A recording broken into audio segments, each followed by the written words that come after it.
from Fox News. E-cigarettes, one study says, are a gateway to hard drugs. What the hell does that mean? Now, this is a new one to me. I mean, we've heard the scary stories about e-cigarettes. They're untested. We don't know what's going to happen. It's dangerous. It could possibly kill you.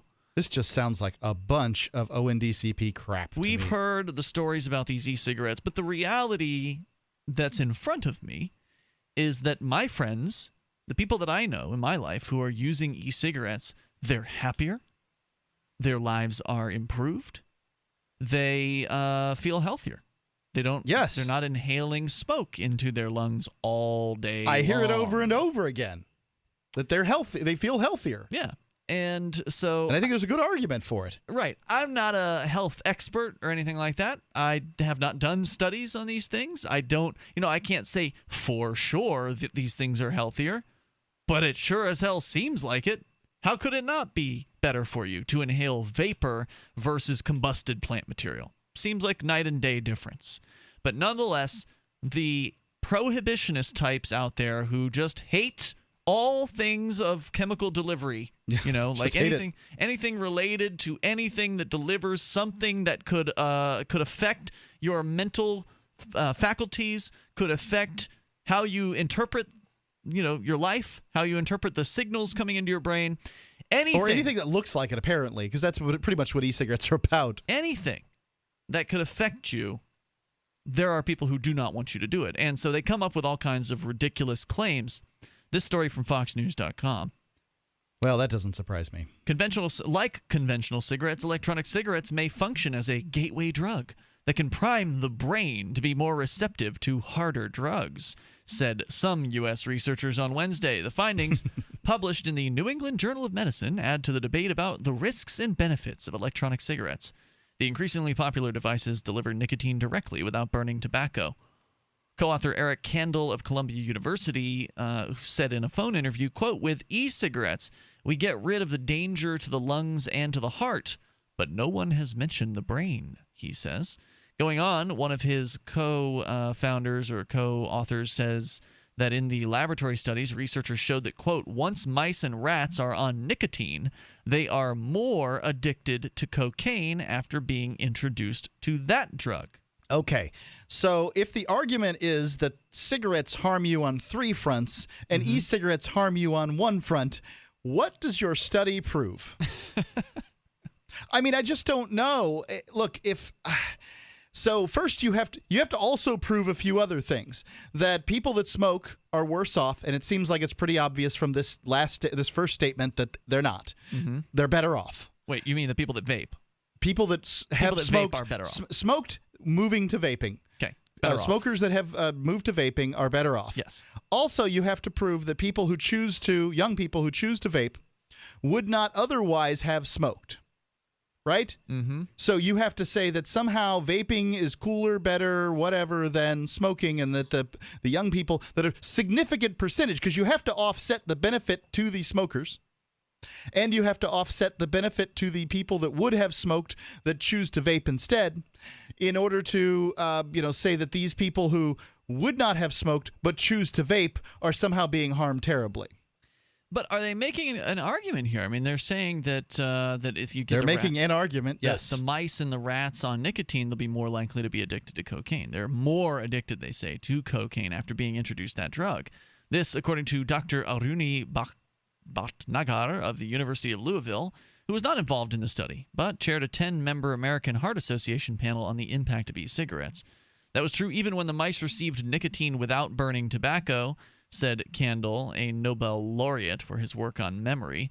The findings by he and his wife from Columbia University expand on her earlier work on nicotine as a gateway drug, a theory she first reported on in 1975. They wrote, quote, "E-cigarettes have the same physiological effects on the brain and may pose the same risk of addiction to other drugs as regular cigarettes, especially in adolescence during a critical period of brain development." Now, as somebody who's used tobacco, I'm familiar with the rush that you can get. I have heard of this tobacco stuff. Yes, from using tobacco. I have never used cocaine. I'm not interested in it. I have heard of this cocaine stuff myself. You mean you've tried it? I have used cocaine. Yes. So I can't. I was much younger. Did you use tobacco first before you used cocaine? Yes, I believe I did. I don't know. Not with any regularity. Mm-hmm. So maybe also eating sugary cereals could be considered a gateway drug. I mean, there's all kinds of things that you can do to create certainly pleasure. Could be argued that it rewires your brain. Right, but I mean, it's the base argument here is that you're doing something. You're inducing this chemical into your body. The chemical is having an effect on you. And it's a desirable effect for a lot of people. They want this effect. It's pleasant. They want the feeling of this. And so they get used to having this feeling, satiating that feeling, and creating that pattern. And so then when they come across something else that provides them with another interesting feeling, a different feeling, but an interesting one nonetheless, that, I like this too. And so they go into that same pattern. So that makes sense. The argument makes sense. But it also makes sense that it would apply to anything that would create a pleasurable sensation in the body. Whether it's sexual activity, eating sugary cereals, because you need to consider that there's no such thing as a drug that doesn't stimulate dopamine receptors, right? Sure. So, I mean, does sugar stimulate dopamine receptors? I mean, the answer is yes, it does. Yeah, I bet you if they put the same caveats or the same test together with the rats and sugar, they'd probably find the same damn thing. And regardless, it doesn't matter anyway, because the idea of banning nicotine is insane, and I hope that nobody actually seriously proposes it, although I'm sure it'll just be a matter of time before some politician gets the wherewithal to put that one together. Yeah. The toll-free number is 855-450-FREE. And by the way, there have been studies that have shown that marijuana is not a gateway drug, just as a related issue, that it's the fact that they're sold around other drugs is what leads people in a lot of cases to the other drugs. Free Talk Live. So we were talking about e-cigarettes, and there's some ridiculous study that's claiming that e-cigarettes are a gateway. It's a gateway drug. They're going to get your brain all ready for more drugs, is what the researchers have found at Columbia University, claiming that nicotine acts as a gateway drug on the brain. The effect is likely to occur whether the exposure comes from smoking cigarettes, passive tobacco smoke, or e-cigarettes.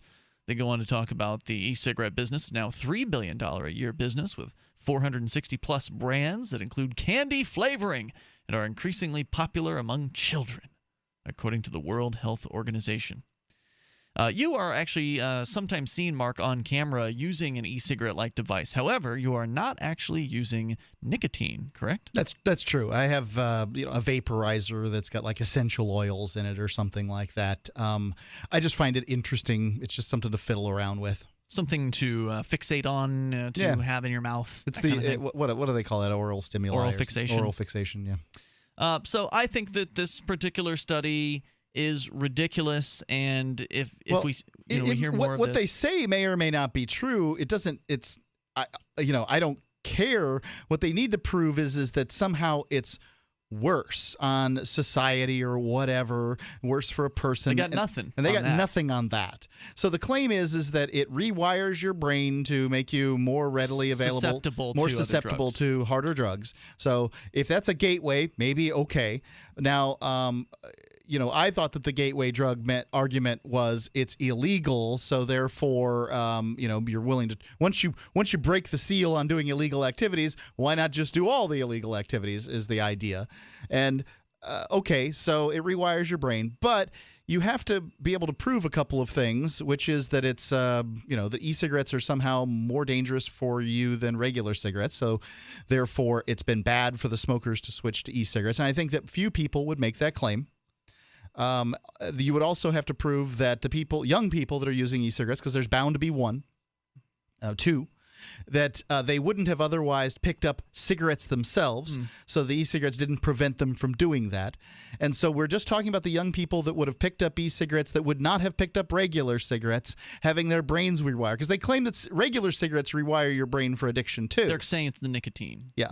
So, okay.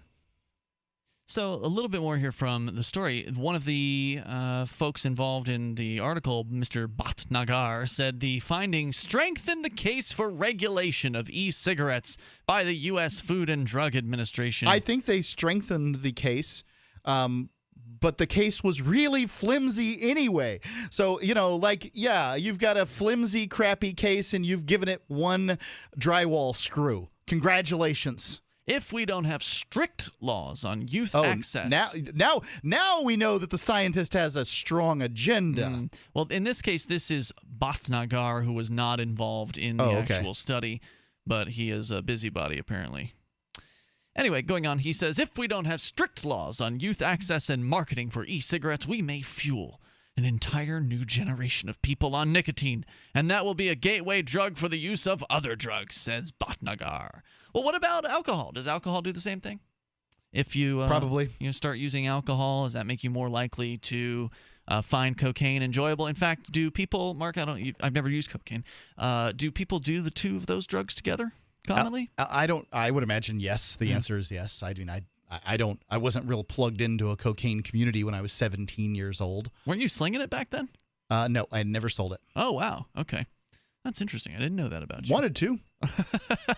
Didn't. You just didn't get the chance. Yes, that's the correct. only reason why you didn't do it.